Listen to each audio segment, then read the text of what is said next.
Hi, my name is Barry Sterling Mitchell. Today is May 1st, 2025.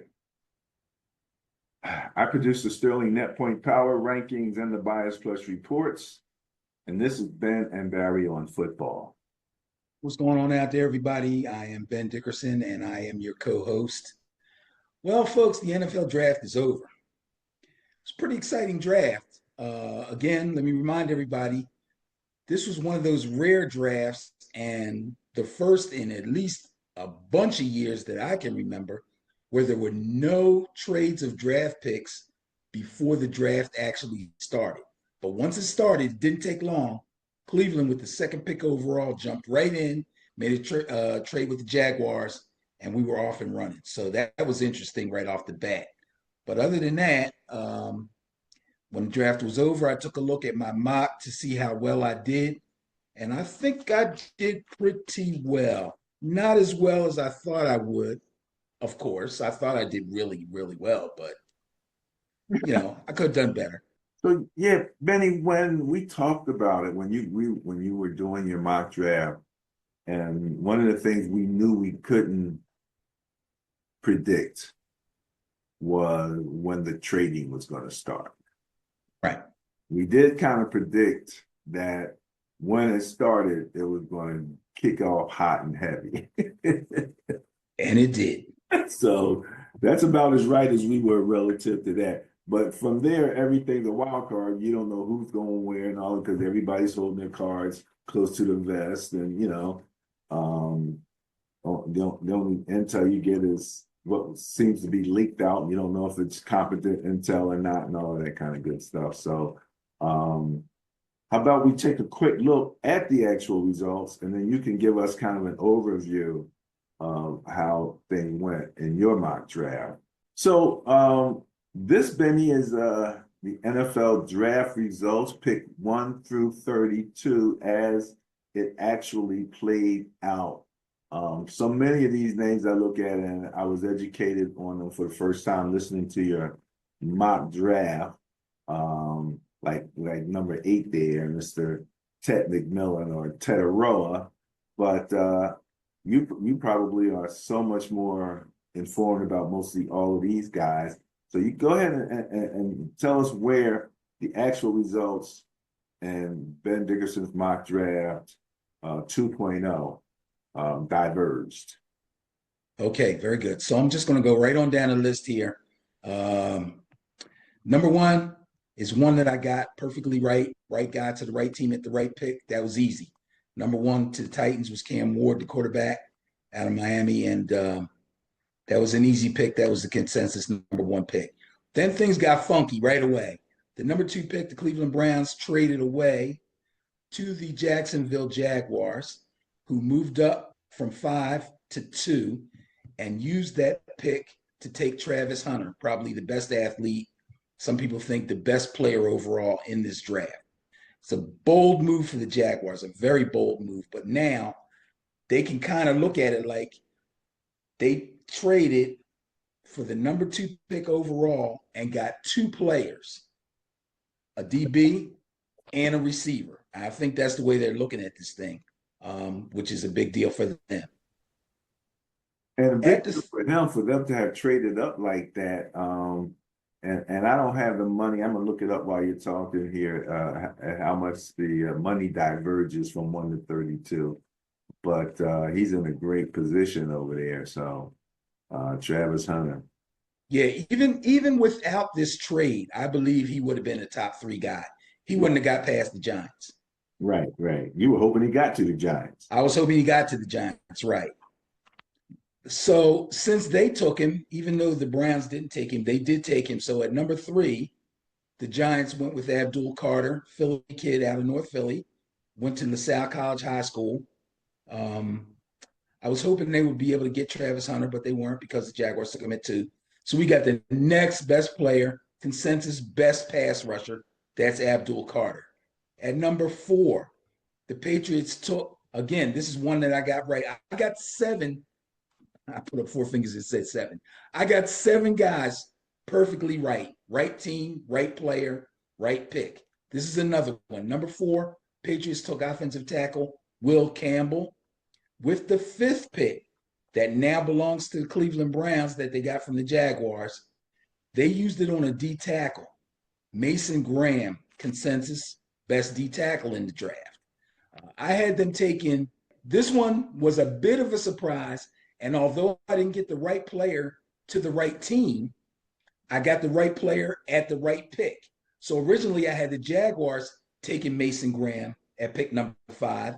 Instead, the Browns took Mason Graham at pick number 5. I consider that a win. Okay. Okay. The number 6 pick overall went to the Las Vegas Raiders, and I called this one perfectly right also. Running back Ashton Genty. That's a big deal. Top-notch running back not only in the first round, but in the top 10, which a lot of teams frown upon. But I think this guy's going to be a big producer for the Raiders. At the number 7 pick all overall, we had the New York Jets.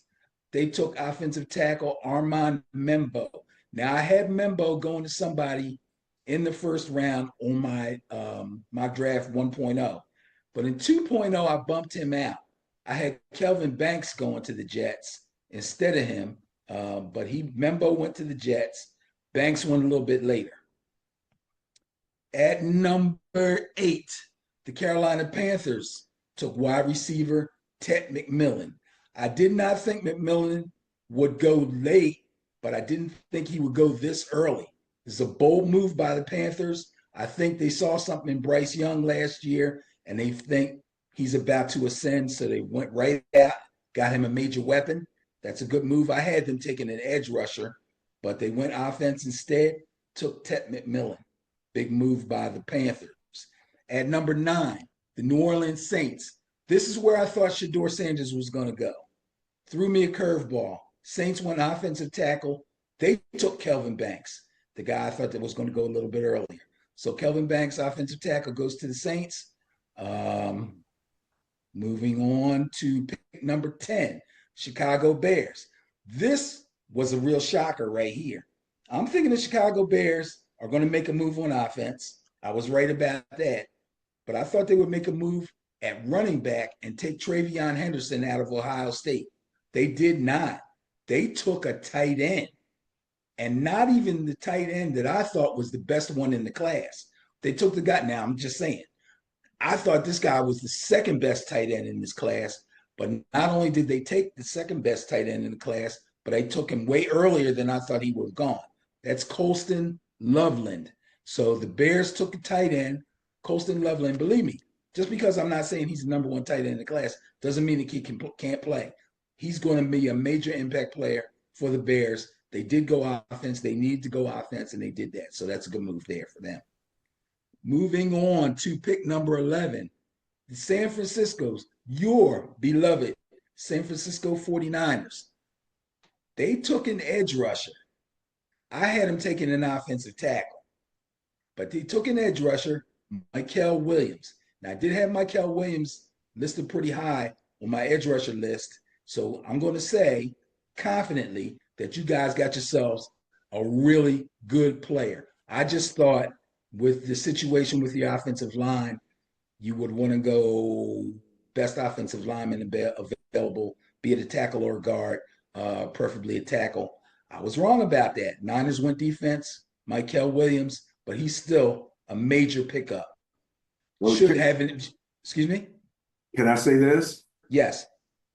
I am absolutely sure that my Niners have a grand plan for our offensive line.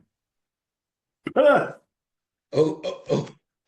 And you're like this as you say that, right? Mm.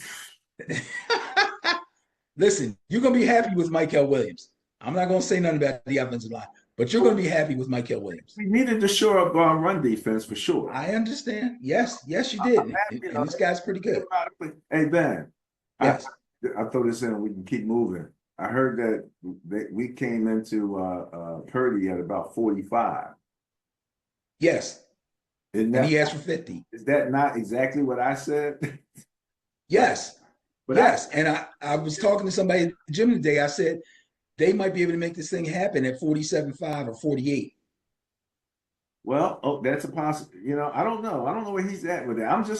I said with incentive, give him the ability to make top dollar. You know what I Yeah, mean? he asked for 50. Did he ask for 50? Yes. Okay, so you would be right in the middle there Yeah. with that. So, well, hopefully we can see something settle there. So, all right, we got Michael Williams on the defensive line, and then the next group of guys. The number 12 pick overall goes to the Yeah. Dallas Cowboys. Everybody wanted to go offense with the Cowboys. I wanted to go offense with the Cowboys, but I thought this is where Ted McMillan would show up. I'm thinking CeeDee Lamb on one end, Ted McMillan on the other side.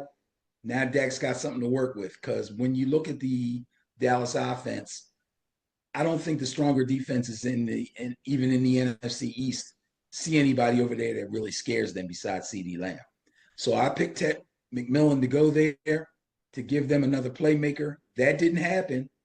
They did what you wanted your team to do and went offensive line. They went Tyler Booker. Tyler Booker is probably the number one guard in this class, and they went and got him, and I'm sure he will be plugged in from day one to start. The number 3 pick overall was the Miami Dolphins. They took a D tackle, Kenneth Grant. I don't think Kenneth Grant was on my list as a number 1 pick. I had them taking a cornerback. 2 reasons. Number 1, they needed one. Number 2, if they trade Jalen Ramsey, they're really going to need one. They're going to need 2. But they didn't go that way. They went D tackle. They took Kenneth Grant. With the number 14 pick in the draft, here's another one I got exactly right. I had the Colts taking tight end Tyler Warren at 14. That's exactly what they did. This guy should be a perfect fit out of Penn State for the Colts, who needed somebody at that position, and they got who I consider the number 1 guy at that position. The number 15 pick, Atlanta Falcons. Now, this is interesting. They took linebacker Jalen Walker. Now, I had Walker as the more versatile linebacker of the 2 linebackers that were taken in this draft in the first round. One was Jihad Campbell, who ended up with the Eagles. The other one was Jalen Walker. I had Jihad Campbell ahead of Jalen Walker because I thought he was the better pure edge rusher. But it looks like the Falcons and the Eagles looked at it the opposite way from me. So they took Jalen Walker. Jalen Walker is the more versatile linebacker. He can play off the ball a little bit better and all that stuff. So they went ahead and took Jalen Walker. That left Jihad Campbell for the Eagles, but we'll get to that down at the end of the first round. The number 16 pick was the Arizona Cardinals. They needed offensive line help. They went and got it. Walter Nolan was their pick. I thought they would go offensive tackle Josh Connerly, but they took Nolan. So I didn't get the right player or position on that one. They went defense. I thought they'd go offense. So I missed on that one. Number 17, the Bengals. They needed defensive help. No doubt about that. There was no way I could go wrong on this one. They took edge rusher Shamar Stewart. Now, if Trey Hendrickson stays with them because he's asked to be traded, if he stays and they have him on one end and Shamar Stewart on the other end, that's a big upgrade for them on their pass rush. I don't know about anything else, but it's a big upgrade on their pass rush. So we'll see how that works out for the Bengals. At number 18, the Seattle Seahawks needed to go offense, and I got this one right on the nose. They took offensive tackle. This guy can play tackle or guard. His name is Gray Zabel, and that's the guy I picked for the Seahawks. And they agreed with me, and they took him. He's out of North Dakota State also, by the way, but he's really big, 6'6", 305.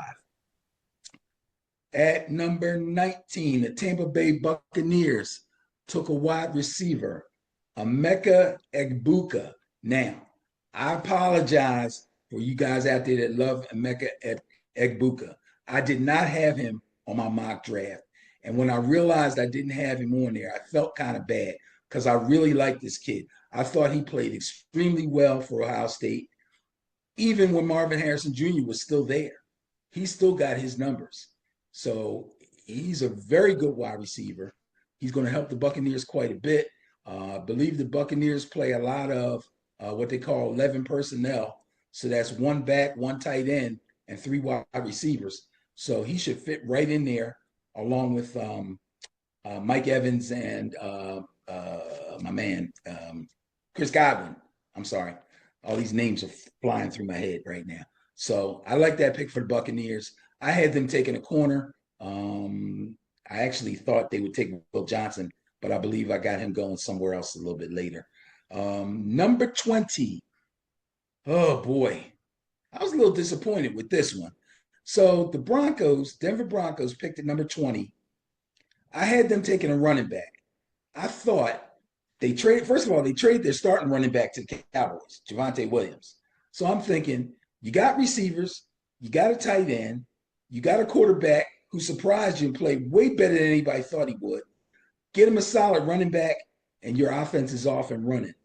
I had him taking Dylan Sampson out of Tennessee. They did not do that. They went corner. They took Jaden Barron. Now, Jaden Barron, if you remember, is the guy I thought that the Dolphins would take to replace Jalen Ramsey, but they didn't. So now I'm thinking, wow, they go defense on me. I want them to go offense. I need them to specifically take a running back. I thought that would be a great move for them. But then I went back and I looked at the Broncos secondary. Them boys is tight. Their secondary is tight. It's young, and it's going to be really good, especially if Jaden Barron pans out, which I believe he probably will. At number 21, the Pittsburgh Steelers. This was, again, another spot where I thought Shedeur might go, but that's not who I picked to go there. I picked the exact right person to go there, defensive end, Derek Harmon. That's the guy I picked for the Steelers at 21. That's the guy that they took. 6'5", 313, hand in the dirt type defensive end as opposed to a stand-up edge rusher. But he's a big guy, very powerful, and he's going to fit in really well with the Pittsburgh defense. At number 22, the LA Chargers took a running back, Omarion Hampton. Now, this is a team I thought really needed a tight end, and this is where I had Colston Loveland going, but he went earlier, so they went and took a running back. This Omarion Hampton out of North Carolina, but I'm sure he'll fit there well because Harbaugh does like to run the ball. At number 20, and he's a good pass catcher out of the backfield. At number 23, Green Bay Packers. I got this one on the money, and I was real happy about it too. I felt strong about this one. Matthew Golden, wide receiver out of Texas, goes to the Packers. Packers, another team that likes to play a lot of 11 personnel. They got a tight end, played extremely well last year in his rookie year. And although they had a pretty good wide receiver room, they got a couple guys that are coming off injuries and a couple guys that had some questionable hands there. But I think Matthew Golden and his speed is going to fit in right there. He will probably, if he has a good training camp, move right into the starting lineup. At number 24, the Minnesota Vikings took a guard, Donovan Jackson. I did not have Donovan Jackson on my board. I thought they would go defense, but they didn't. So they took Donovan Jackson to kind of shore up that offensive line for their new quarterback, J.J. McCarthy. At least that's what it looks like it's going to be. I don't know. We'll have to wait and see. At number 25, the Giants traded back up into the first round with the Houston Texans, and they used that pick to take the quarterback that everybody knew they needed, but they just didn't take the one that people thought they were going to take. They took Jackson Dart out of Ole Miss, University of Mississippi. I like Jackson Dart. I did not have him on my board for the first round pick, but if I had gone on, I would have thought that he had a second round grade. Getting him in the first round, some people predicted he might go later in the first round. Well, this is pretty late. This is number 25. So it kind of fits with his skill set and where people thought he was going to go. They just didn't think that Shedeur would still be around, so that caused a lot of friction. But we'll talk about the Shedeur thing later. Giants got a good quarterback, Jackson Dart. And let's remember, their head coach runs the offense. That's Brian Daboll. This is the guy that turned a questionable quarterback named Josh Allen into a superstar. And Jackson Dart has a lot of Josh Allen traits. So as a Giants fan, I'm happy about that and looking forward to see how that works out. At number 26, the Atlanta Falcons trade back up into the first round. They trade with the Los Angeles Rams. They use this pick to get an edge rusher. So they took a linebacker who can play edge early. Then he came back and took another pure edge rusher in James Pierce. That's a big move for them. They need a lot of improvement on their defense. Looks like they're really going to get it done. At number 27, the Baltimore Ravens. I picked them to take a safety, Nick Emenwari. They didn't take Nick Emenwari, but they did take a safety. So I'm going to call that a win for me also. They took Malachi Starks. So I had the right position for the right team, the right need. They just took a different player. At number 28, the Detroit Lions took D-tackle Talik Williams. I did not have Talik Williams on my board anywhere. I thought Shamar Stewart would drop down to the Lions and they would take him, but they didn't. He's an edge rusher, but I knew they needed help on defense and they got it. So they took Talik Williams, who's a D-tackle, at number 28. At number 29, the Washington Commanders obviously want to protect their new quarterback, so they want offensive tackle. They took Josh Connerly Jr. I had a high grade on Connerly. I had him going way earlier, but somehow he dropped down to the Commanders. That's a good pickup for them. At number 30, we're almost done here. Buffalo Bills took cornerback Maxwell Hairston. I had him taking a corner. I just had him taking a different guy, but they did take a corner. They took Maxwell Hairston. I believe Maxwell Hairston is the guy that had the fastest 40 time at the combine, if I'm not mixing him up with somebody else. But again, good pick for the Bills. Good need pick for the Bills. And number 31, Philadelphia Eagles. And I talked about them earlier. They took Jihad Campbell. He's a linebacker. They're going to be very happy with him, I'm sure. Versatile player, fast, good size, just the kind of thing they need, and just the type of player that the Eagles in the past would not go after. But now things have changed. They had a lot of success in free agency with linebackers. So they come out and they draft one in the first round. And then at number 32, the Chiefs took Josh Simmons, an offensive tackle. This was the guy I had designated to go to your team, the Niners. But he hung around long enough, probably because he did have an injury, but he's been coming off that injury supposedly very successfully and should be ready for training camp. But he's going to go to the Kansas City Chiefs at offensive tackle. Now, let me say that you have any questions on that? Any comments? I'm tired, man. Gee, Christmas. You tired? I went right through them. I zipped right through. Through that. That's a lot. That's a lot, though. And see, you're like I said, you're familiar with a lot of them guys. You did the study. You did the work on them. And I basically sat there and listened and tried to get caught up on some of those guys. The guy who you just said was the fastest. You were right on that. He did have the. Okay. I always said he looked like Chris Rock. So, yeah, facially he did kind of look like Chris Rock. He had that thing, man. It is interesting as we will move over to talk a little bit about the Shedeur scenario, but just seeing the movement even within the first round of people that went down or went up or wasn't even a part of your mock, that all of a sudden they're in the first round, So that's very interesting. And what's the guy who you always compare yourself to, challenge him about the mock draft things, like the father mock?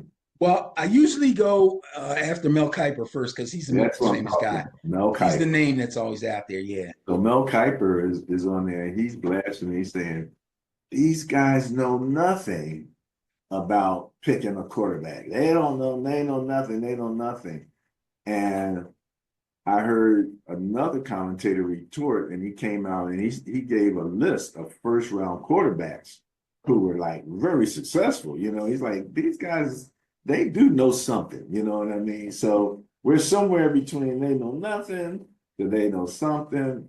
There's also a really long list of guys that Kiper said were going to be great that turned out to be bums. So, this is tough business, man. This is tough business. it's very hard to evaluate a draft. These guys are on TV every day trying to evaluate the draft. This guy went here, this guy went there. I think this guy went. Until they play a snap in the doggone NFL, we ain't going to be able to evaluate the draft. You need to evaluate the draft at the end of the season.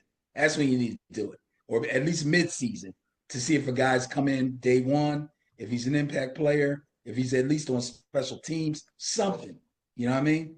So that being said, draft grades, again, too hard to evaluate the draft before these guys actually play, but they still put out draft grades. So I'm only going to do 3 grades. Your team, my team, and the Eagles, since we're in Philly. Okay. NFL.com said the Eagles were an A-.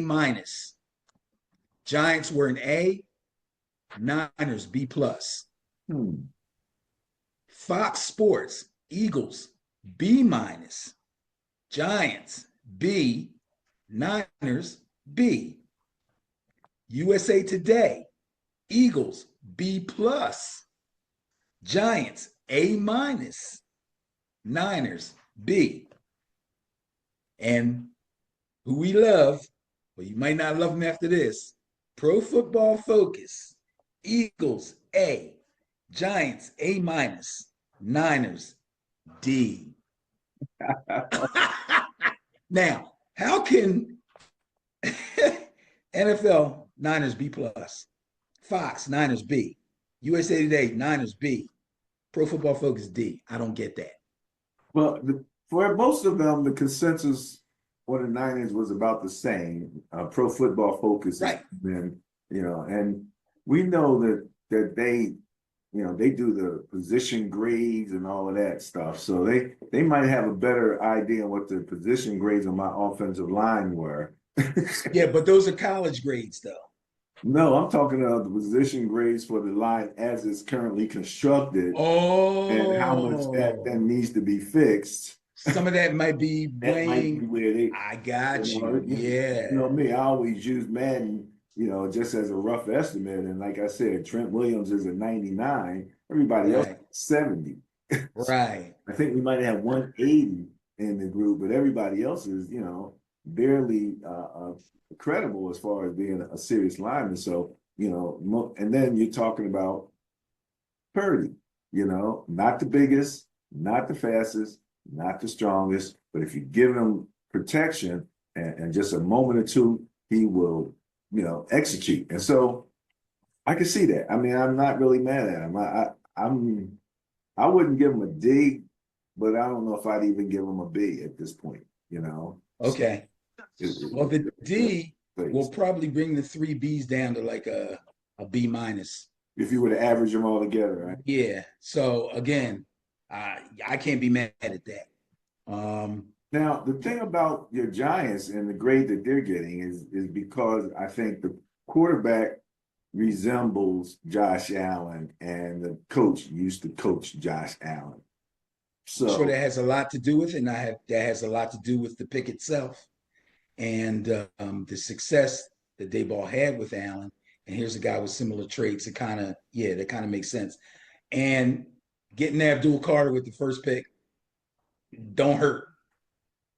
No, he's going to be a major impact player. So your quarterback room right now includes? Right now, it's Russell Wilson will probably start. Jameis Winston is the backup, and Jackson Dart will be brought along. So 3 quarterbacks, one who has a history of mobility, not as much now.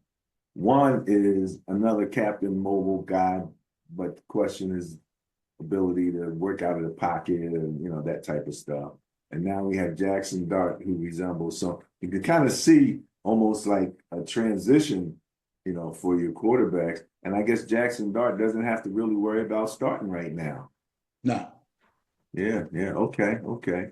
And the Eagles, so as you said, they got that linebacker. They're doing really good with linebackers right now, and this one looks like a good one. Yep. All right. Well, it's going to be a tough season.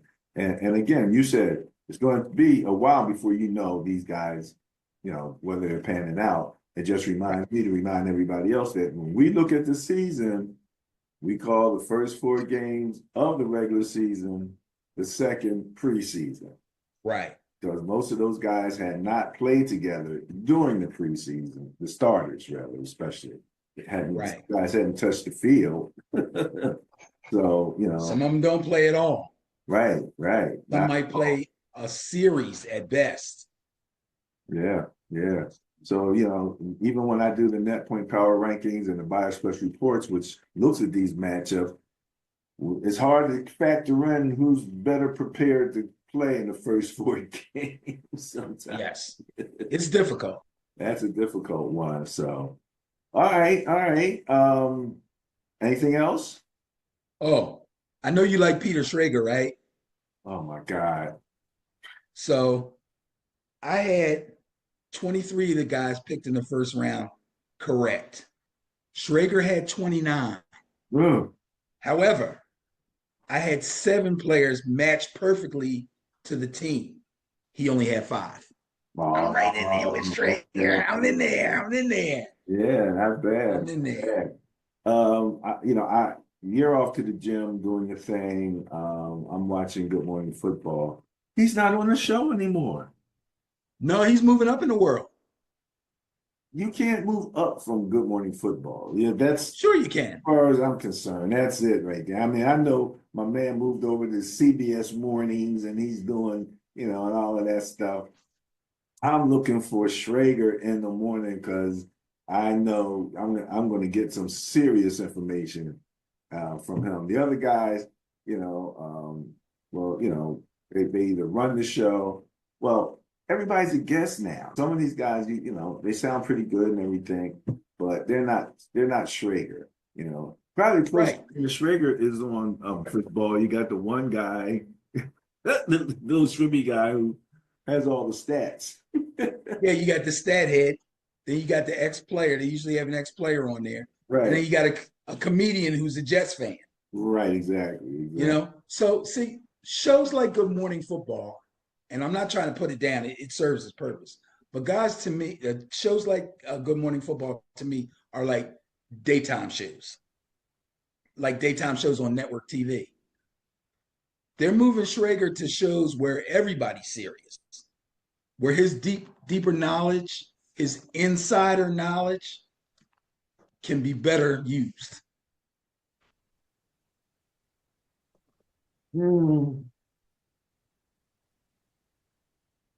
That sounds good, Benny. That sounds good. He'll also be sharing the floor with a lot of voices.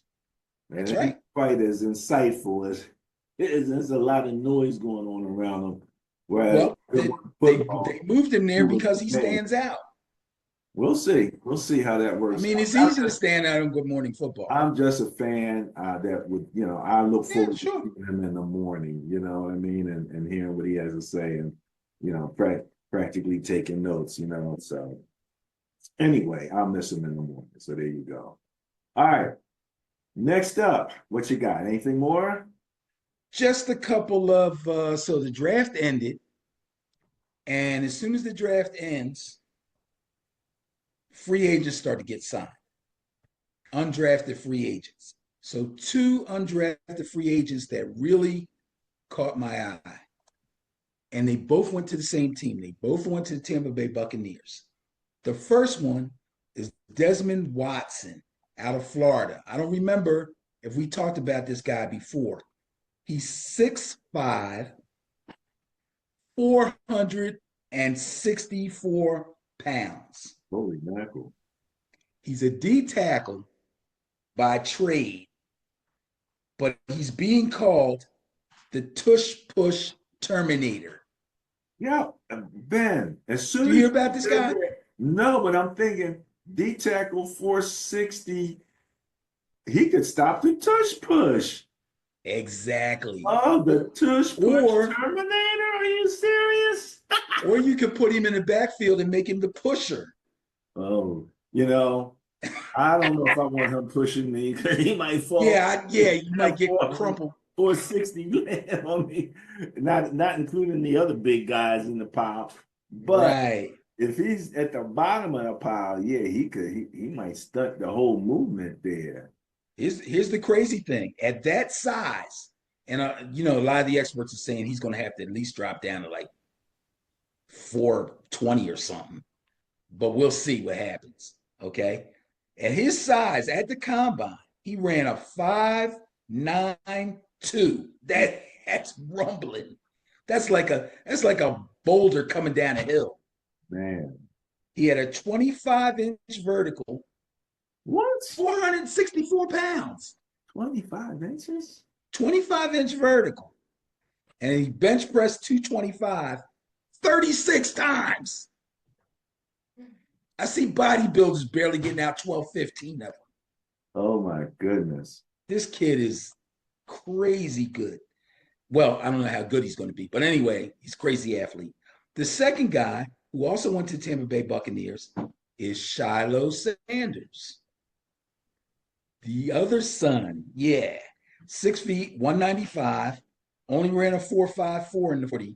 Although I heard some people say it was really a 4.49, so it's questionable. I don't think he ran at the combine, but he did have a pro day. So I don't know if they took his pro day time or a private workout time. But anyway, he's right up there around 4.5. Supposedly he doesn't have ideal size. He's not real big. He plays safety. He's not the greatest tackler in the world, but he does deliver some big hits. So he's not like a form tackler, but he will blow you up, even at his size. He will blow you up. In fact, Todd Bowles said he can't wait to get him into camp and see what he can do. At best or at worst, he could contribute on special teams, but you never know. When a guy gets an opportunity, you never know.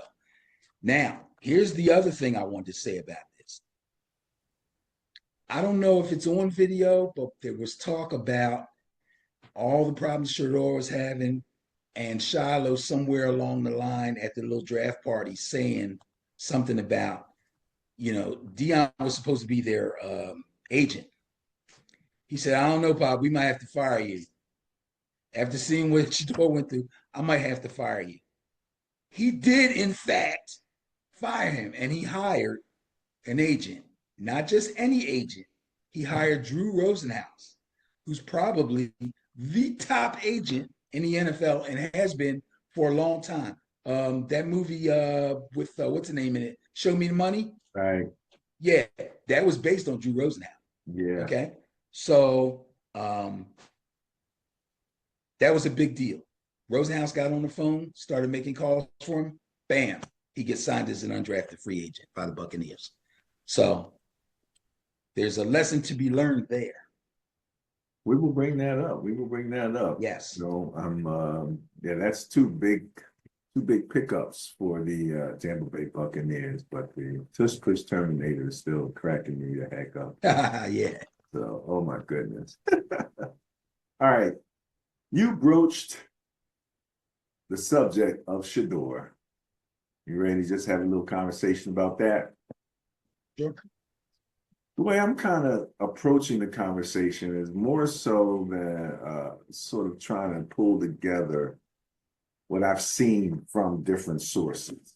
Like I said, you sent me a few sources, and I'm just looking at stuff and researching stuff. You see some other sources. So let's start with the stuff you sent me. And I know I had the one.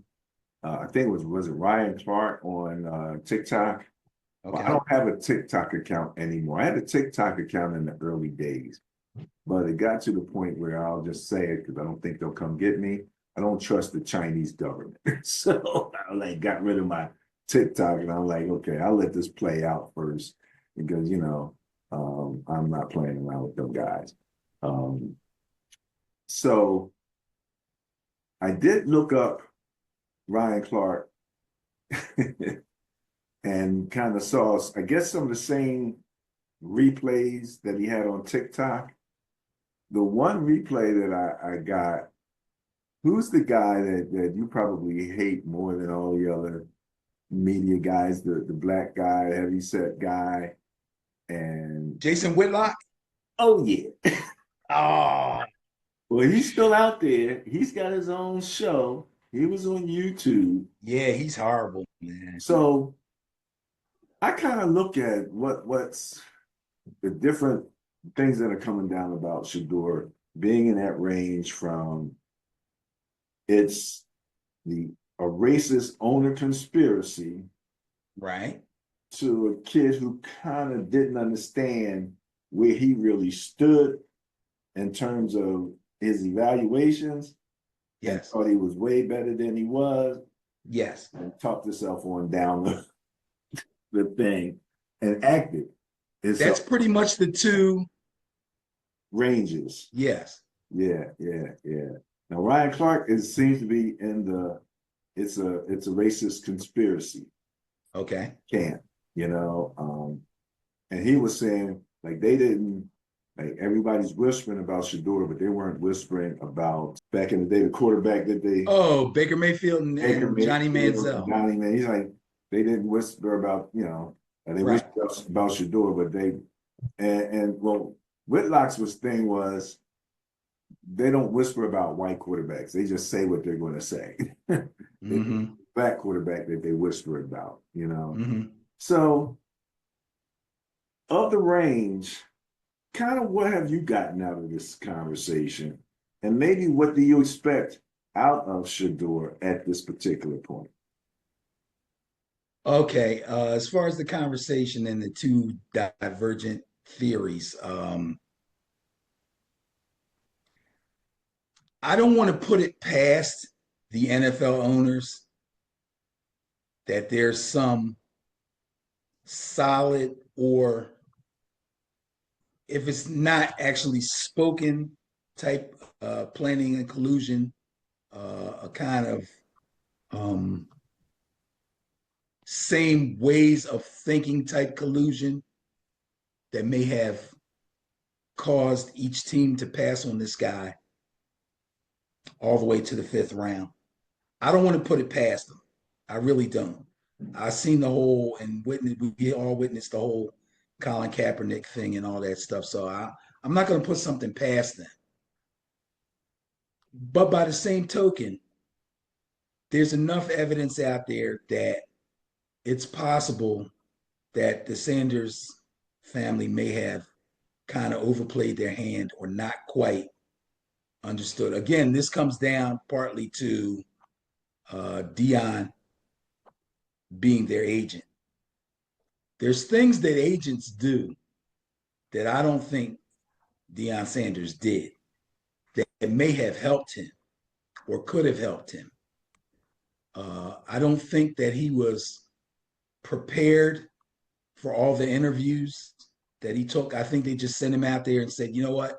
His tape speaks for itself. Remember, in the whole process leading up to the draft, nobody was really raving about him, but they were saying basically the way this quarterback class set up, he was possibly the best guy, most likely the second best guy at that position in his class. And it wasn't just the guys on TV saying that. They get their information from insiders, GMs, coaches, scouts. They were all saying, yeah, if this is the list of quarterbacks, he's probably right there. So they Oh, okay. thought, So wait. Let me stop you right there for a second. So you think that so we're talking GMs here, not owners, right? That yeah, I don't think they owners sit felt around that talking to television people. the GMs had a consensus that Shedeur was like a top 1, 2, 3 quarterback. Yeah, when Stephen A goes on television and says Shedeur is a top two quarterback in this class, he's partly saying it because that's what he believes, but he's basically agreeing with what he's heard, the stories that are out there. When they go to these GMs, they go to these scouts, they go to these. Remember, it was a coach. I kind of thought it was maybe a scout, but they said it was a coach that actually said the whole arrogant thing, and he was put off by the things that he said and the way he acted at the combine. So these are the people that they talk to. And they basically mimic what they hear from these guys. If these guys are saying, I don't know, I don't think he's going to go that high, I think they'll report it. They're not going to disregard it. Okay. So that if that's true, then that makes the turnaround even more dramatic. Because that means that they changed their mind from thinking he was here to thinking, or were influenced to think. Interestingly, relative to the owner, from what I understand, even as far as the Browns were concerned, that coach and general manager were going to pass, but the owner said, I want him, get him. So, yes, that's the way I heard too. Yeah, so that's an interesting on the backdrop there. But that was during the draft. Well, yeah, it was during the draft, right. Right. They were going to pass on him, except for the owner stepped in. Right. And everybody else that passed on him decided to pass on him before the draft started. During the draft, after he dropped so far, then the owner said, you know what? Get him. Now, one of the things that came up in the whole he didn't interview well conversation had to do with your Giants. And from what I understand, BBall gives all of these rookies or potential draftees a little test, right? Yeah, every team does. Okay, well, BBall has his own test. And the test, from what I understand, is like they will give you, let's say, a call, right? And let's say in the call, it's trips left, but then they give you a picture to play. Right. It's trips right. Right. You have to pick up that something's not right. Yes. But what I understand, Shedeur was not prepared for that. Correct. Kind of kicked that test back at him like, I don't need this type thing. You've heard about this, so you keep saying right. So let me hear what you heard about. It's your squad. Okay, first of all, I heard that. I did not hear Brian Daboll say that. When they asked Brian Daboll about that, he said the interview went fine, everything was fine. As most coaches probably would, because next season and the season after that, and the season after that, and the season after that, the University of Colorado is going to have some good players that the Giants may or may not want to draft. And they're going to want to go down there. They're going to want to talk to them. They're going to want to watch them. They're going to want to, you know what I'm saying? So you don't want to put that out there like that. But he said something to somebody, or somebody else was in the meeting who leaked it. Understand, there's no names attached to any of this. Everybody you hear say he didn't interview well, or heard he didn't interview well, they don't attach any names. Dayball was the only name, and he wasn't the only team that passed. And the player that he selected is the player that he wanted. And it makes sense that he would want him. Well, about all the other teams. That actually brings up another point that I kind of wanted to mention, and I think is a factor here. And we talked about that during your mock draft. And is what type of quarterback do these teams want today? Tom Brady, Josh Allen. Everybody wants a mobile quarterback. I don't care what they say. Mobile quarterbacks is the thing now. They're the guys, especially with the speed and ferociousness that these teams are building pass rushes. You got to have somebody that can move, unless they can stand back there and throw darts. Dart, sorry, didn't mean that. But you know what I mean? So when people kind of said or questioned Shedeur's mobility, that type of thing, and his athleticism, it was kind of said as an aside. He can do this, he can do that, he can do this. He's not that athletic, he's not that mobile, And I think you and I even kind of said that, I definitely said it. Because I remember saying, he's, so the only thing we can think bad about you, Shedeur, is you got to stop burping the baby, Right.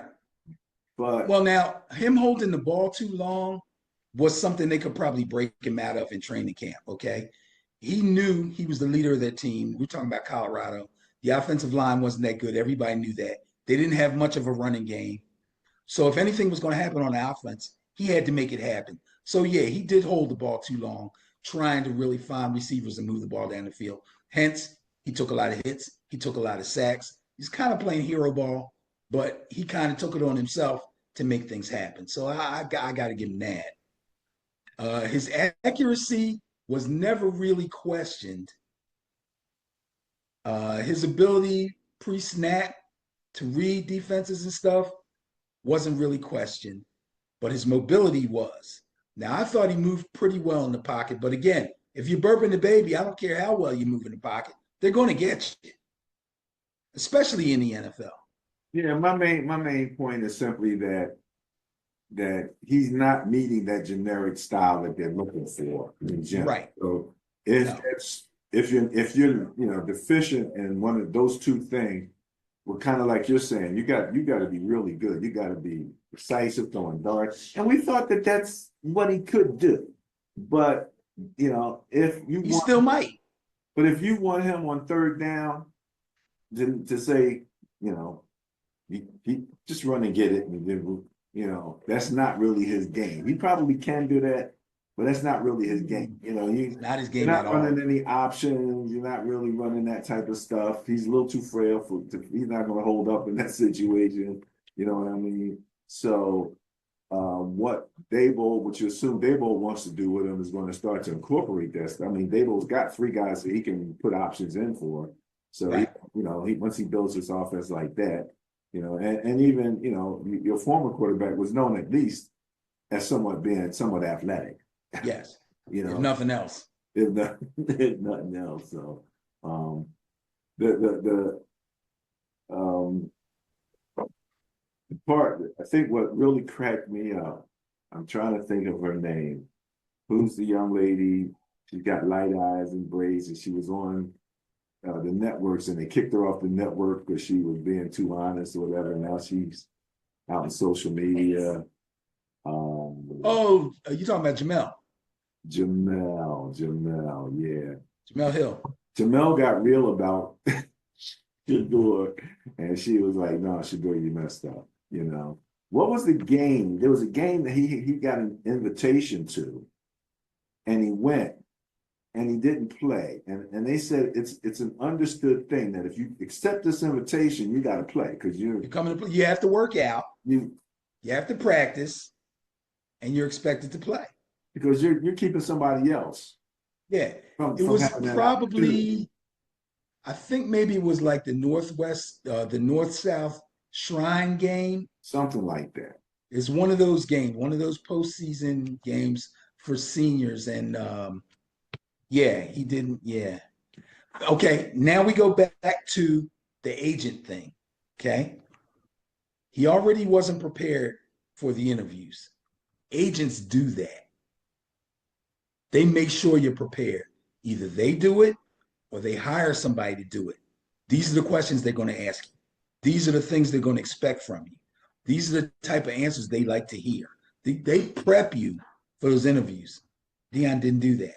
I read something just today where they said he treated the interviews like they were like campus visits when colleges are recruiting you. Like a recruiting visit. You know what I mean? Don't ask me no questions. I'm checking y'all out.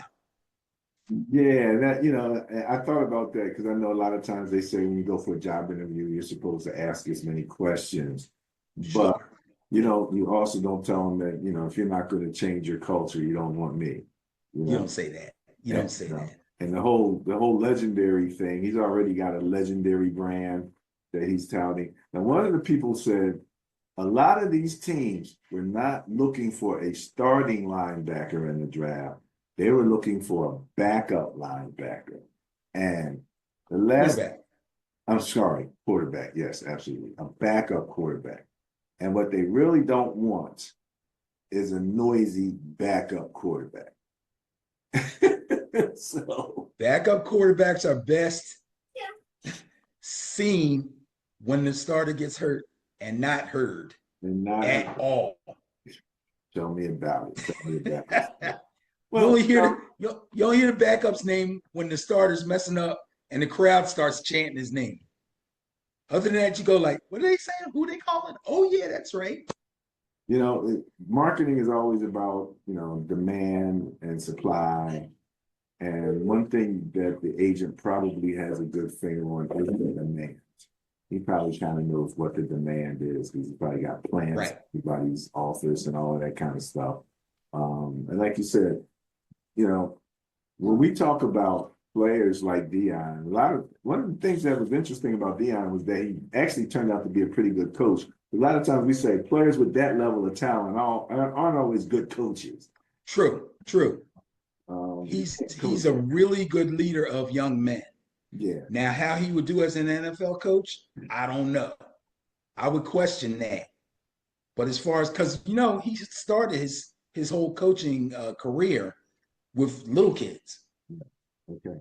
His sons were playing, and he's watching their games, and the coaches is messing up, and he's like, "Yo, excuse me, sir." Listen, I can go up to Simon's, and dads will be doing that. So don't say, "Well, he shouldn't have done that," because dads do that around the corner from where I live. Okay, I probably did. You probably did. So this is Deion Sanders, like, "Excuse me, coach. You might want to," you know what I'm saying? Now, and after a while, he was like, "You know what? I got it. I'm gonna start my own joint. Let me start. Yeah, I can do a better job."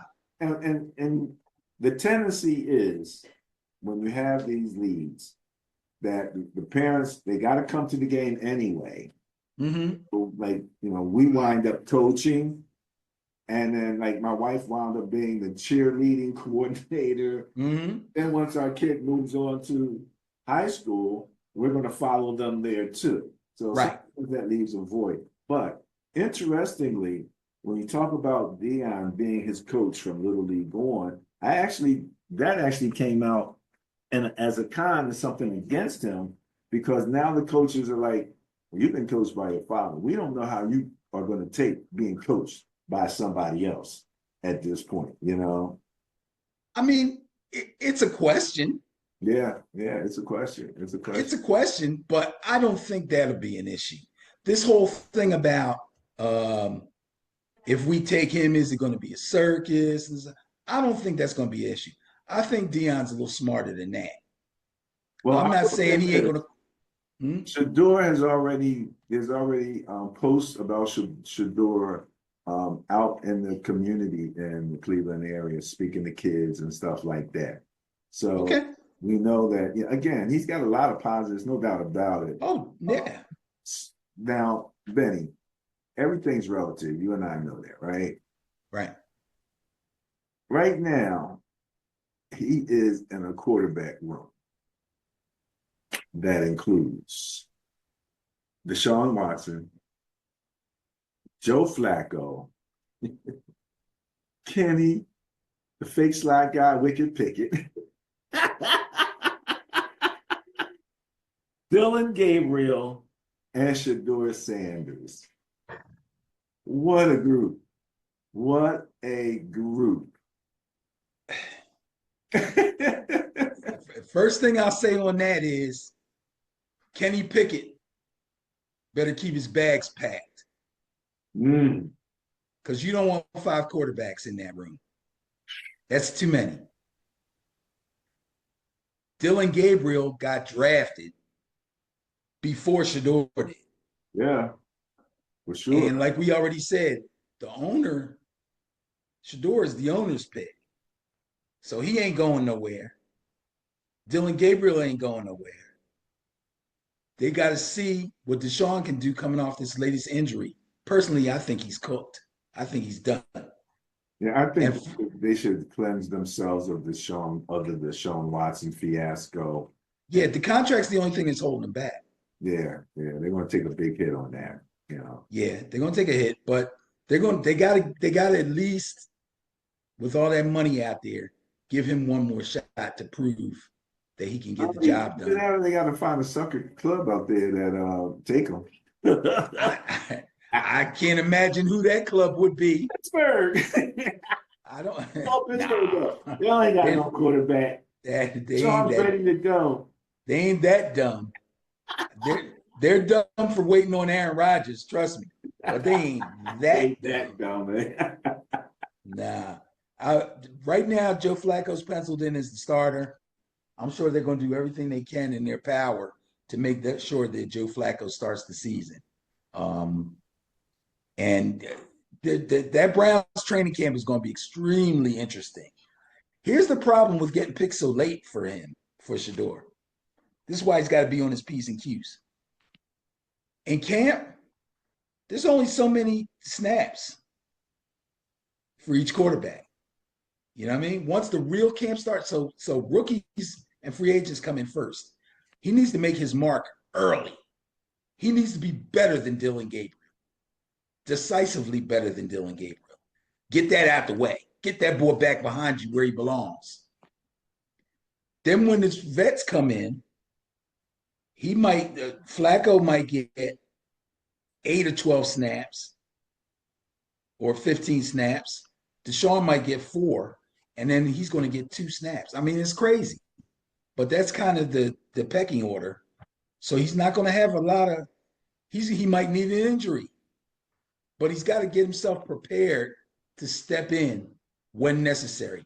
If he can pass Dillon Gabriel as he should, and Deshaun stumbles a little bit, and he ends up being number 2, oh, he's got a shot. Because I don't know if Flacco can make it through an entire season. Yeah, that's a good question. And, you know, the one piece of advice that I heard his supporters and even people who said he screwed up, you know, still giving the same advice. Know that playbook better than anybody else. You know. Yeah, I'm not worried about that. Stefanski's a good coach. It's not like Stefanski's not a good coach. He's a good coach. I'm sure he'll make sure that he puts the work in. But yeah, he's going to have to put the work in. He should know that playbook inside and out and be decisive. I'm talking about impressively better than everybody else because that's the one place that we gave him a lot of credit was his ability to process. Right. All that. Well, that's one of the things that he needs to do better than Dillon Gabriel. For sure. You got to get that dude behind you because he's the dude that the coaches wanted. Mm-hmm. So you got to get that guy behind you. Well, I don't know which group, the coaches or the owners, wanted Deshaun Watson, but that's an owner pick too. That it makes me question the owner big time. Yeah. You know, and I said if there's one team that I don't trust as far as quarterback is concerned, it's probably the Cleveland Browns. So where he is, you know, he has a great opportunity to rise above all of that institutional. He does. And stuff. You got backups beyond backups in front of you. I mean, everybody there is, you know, been a starter or a backup or both. Yep. So it's not like not like you got Aaron Rodgers in front of you or nothing like that, you know, where you're like, oh, he's a starter, no doubt. So yeah, he can come in and potentially make his mark. And well, I understand the differential between the top 2 or 3 picks and bottom round picks, somewhere between 40 million and 4 million. He's closer to the 4 million range right now. So, right. You know, his value, he really kind of holds it in his hand. Whether or not he should go get a agent now is a question in my mind. I don't know how much that's going to help him from this point on. Maybe he should go talk to Jalen Hurts because those ladies are doing a bang-up job for him, you know. And I think that might be a nice diversification away from dad. That's a story. I thought I put it on our page. Maybe you didn't see it.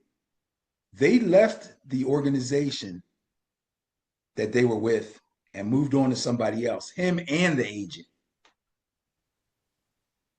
They were with Clutch, right? I think this happened before Clutch. They were with an agency that Lil Wayne is part of. And I think we know how Jalen Hurts feels about the president of the United States. Yeah, yeah. And I think we know how Lil Wayne feels about the president of the United States. And they decided to distance themselves from that organization. I can't remember exactly the name of the organization. I think they're with Clutch now. Well, I love them that much more then. There you go. I love them that much more. There you go. That was a decision that they made together. He's like, listen, I love you as my owner, but I don't like this. I don't like this. And she said, you know what? We pulling up. Pew. Nice, nice. Yeah, and they've done a bang up job for him, you know. Oh yeah, no doubt. I think that that's a great group of people. All right, Benny. Any last words on Shedeur? And we talked enough about Shedeur. Yeah, I'm cool. I just, I think probably when it's all said and done, the biggest mistake they may have made was not getting him a real agent. Okay. Some of this stuff that he's being accused of, whether it's true or not, which I have a feeling it's probably a little closer to being true than not true. It might not be as significant as it's being made to sound, but it could have probably been eliminated if he was better prepared. Yeah, no doubt about it. No doubt. I feel that way too. And sometimes, you need that other voice that's not going to pander to you. You're not their kid. They're going to kind of give it to right. the chaser, and he might have needed to hear that, Right. I don't know if he would have increased his value if he had actually worked out at the combine or not. I don't know, but again, that's one of the things they said that could have been a detriment. I don't think it was that big a detriment. There's lots of guys that don't go to the combine. There's not lots of guys who have question marks about them that don't go to the combine. I mean, if you really are that much of a standout, during the season, okay, a Dion is the perfect example of that. We kind of knew what he could do. He probably, what did he do? Stepped off the plane in his suit and run a 4.2 or something. And then ran through the tunnel and jumped back on the plane. Played a Major League Baseball game. Yeah, if you're that guy, you ain't got no worries. You ain't got. He said he went to the interview with the Giants, and they said, we need you to take this test, and they dropped this big thing. He's like, what's this? And they say, oh, we give this to all the rookies.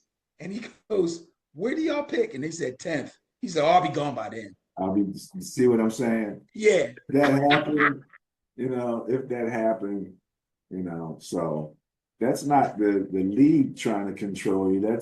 You would have pissed off most people right there. You know what I mean? So right, but he was bona fide, which reminds me, I got one more thing. So Chris Carter weighed in on this. Now, Chris Carter says the whole conspiracy thing and the collusion thing, forget about it. I'm not going to say that. But what he did say was guys that fell in the draft before usually had at least one outstanding trait. So they might have fallen, but they didn't fall real far. And they still ended up getting picked pretty high, and they still ended up being impact players. Like Baker Mayfield, who really just needed time to get his attitude together. Manziel fell off the edge of the earth. Warren Sapp, for instance, fell. Laramie Tunsil, remember with the gas mask? Yeah, he fell because of that. But these guys all had at least one outstanding trait.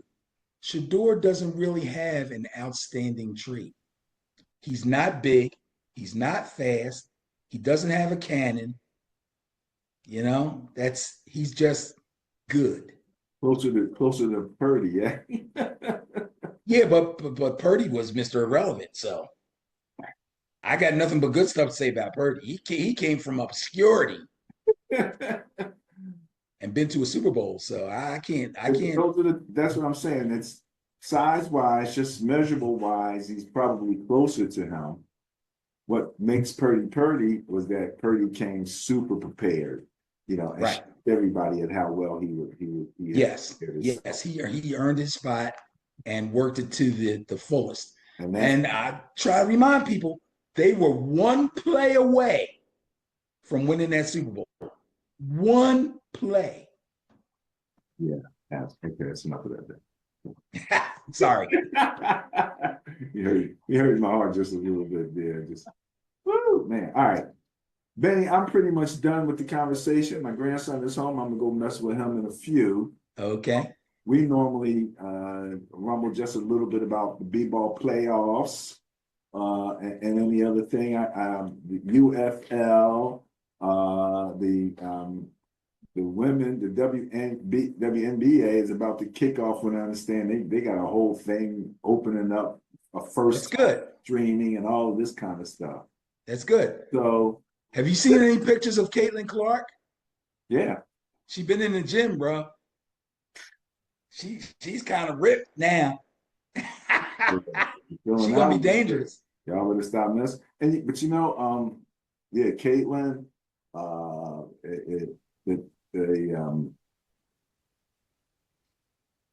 no, let's go to basketball for a second. That's kind of where I'm messed up. When I understand, now I watched the Warriors last night. No, I checked in on the Warriors game last night. And so I commented on your Facebook. Okay. But the conversation after the game was about people going after Curry's thumb. And Kerr talked about apparently there's a rule that says after the shot is released, you can hit the guy's hand, no penalty. So they're particularly after he shoots, going after his hand. And they showed a picture of his thumb, and it was like it looked naughty for sure. Okay. Did you know about that rule? I didn't know about that rule that you could hit the guy's hand. If usually, especially if the guy's taking a jump shot, if they hit the hand or they hit the forearm, they will call the foul. But if the ball is gone, the shot is away, and the guy's on his way down, and you hit his, they're not going to call that because it doesn't alter the shot. So that's apparently them taking that rule to the nth degree as far as Curry is concerned. According to Curry and Kerr or Kerr? I think mainly, I haven't heard Curry say much about it. Only Kerr. And he probably won't. Yeah. He's not that guy. He's not that guy. He's not that guy. Any favorites right now in the NBA playoffs as far as you're concerned? Bro, well, Milwaukee got ousted as they should have. The Houston Rockets, let's remember, them boys was the 2 seed in the West. Okay? They're not playing around. They're young and they're susceptible to young guy mistakes, but they are frisky and they're hungry and they got a great coach. So the Warriors could possibly be in trouble. I commented on your Facebook thing when you said you looked at the score and you were surprised to see Curry and what's his face on the bench. I believe the reason for that was they were so far behind. It would have taken everything they had to try to get back into that game and possibly win it. And if they had kept them in the game and they didn't win, it would have taken a lot out of them for game 6. Game 6 is at home. Game 7 is on the road. You do not want to go to game 7 in Houston. So they have to win game 6. So he said, you know what? Sit down. We go back home. We win that game. It's over. Well, I root for them. That's not my squad. I'm a Bulls fan, but I do root for them. Warriors having that history connected to Philadelphia, and Curry just being a favorite, type player and everything. We get the chance to see this guy intergenerational. He'll be talked about for a long time. So, yeah. I'm afraid for him, bro. I'm afraid for him. They need more height, I believe. Now they do have a 7-footer rookie. For some reason the other night when I pulled up the game and he's shooting 3-pointers, and I'm like, Rook, what are y'all doing? And Kerr, why are you allowing this to happen? That this guy is out here bricking 7 bricking 3-pointers, and he's you're a 7-footer, the only one you got. In games or in warm-ups? It was a game. It was in the game. That's why he don't play. That's why he doesn't play. They probably put him in to give somebody some rest. He actually, I've seen him come in and play some decent defense, get some rebounds, you know what I mean, and mix it up a little. But in this particular series that I saw, for some reason, he was out there. And like I said, I didn't know why Curry was doing that. So yeah, he can't be counted on. So now the Lakers are going fishing, right? They got the same problem. No big man. No big man. Yeah, the big man. Not a viable big man anyway. It was funny. It was funny seeing. I think it was Coward talk about the GM for the Mavericks and how now people are like saying like, well, maybe it wasn't too bad of a. Bro, dude was getting hate mail. People were cursing at him at games. People were cursing him out. He had to watch the game from the tunnel because he was afraid somebody's going to say something or do something to him while he's in the game, watching the game. But now people are like, I don't know. But that's only because it's funny. Early on when he got there, things seemed to be working. But his lack of defense is what's ending up killing him. You know, that's what's going to kill him. This guy doesn't play defense at all. It's 5 against 4 out there. The funny part about that you say that, and I'm so glad you said that because it is absolutely true. But I had really never heard of this statistic for blow-bys. Oh, there's a blow-by statistic. Oh my God. He's got a lot of blow-bys. Like people are logging on, oh, it's you. Like that's crazy. A blow-by statistic. I've never heard of that before. That's crazy. So yeah, he's got some issues there. Well, apparently both, you know, he's not in that great a shape, and LeBron is 40. So apparently their fourth quarter production is in the toilet at this particular time. So they've got some issues over there too. But and then, you know, people started to go, well, what if the Mavericks had not had all of those injuries? You know what I mean? You know, Uncle Drew, you know, going down, you know, AD going down and all that kind of stuff. They might have been a pretty decent team. They were not a bad team. That team looked like it was going to be okay. But then when guys started going down, yeah, that's well, the challenge with that trade was that AD was known as what was it, street clothes. So you trade one guy because you say he's out of shape, you know, and everything, and you go get another guy who's perennially injured. So that Mr. Glass. Yeah, you know what I'm saying, Mr. Glass. Oh my God. The funny enough, you know, both of Tara and Chris, my 2 kids, were on the set when they recorded that here in Philly. Oh, that movie? Yeah. That There was a scene where his mom was trying to get him to go out in the playground. Right. And so they were part of the kids. Okay. But they wound up on the cutting room floor. Oh. You know, but they got paid. Okay. I gave them the cash, but I kept their checks. I got their checks somewhere around here. and they got fed righteously. Tara was so excited about the amount of food. So that's funny. Yeah, they were both on the set for that. So, well, okay, Benny, I think that's good for me. Any more for you? No, I'm good to go, man. All right, this is Ben and Barry on football. You can reach us at www.benandbarryonfootball.com. Please click the subscribe button and ring that notification bell so you'll know when we put up a video. Peace out.